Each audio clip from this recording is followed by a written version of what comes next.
Al-Quran itu hanya cerita dan catatan dusta.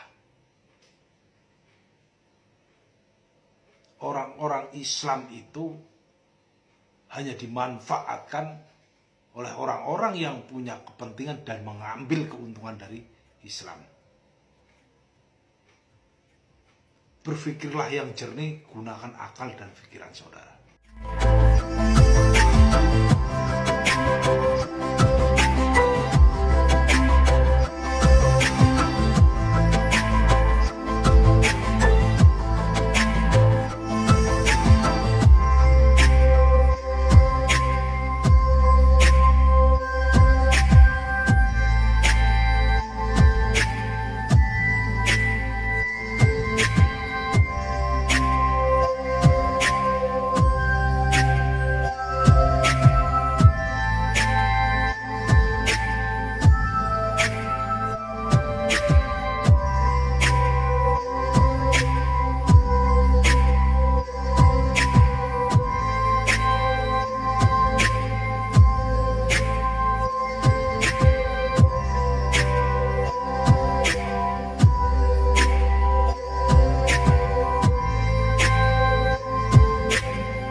Nabi Muhammad itu pembohong.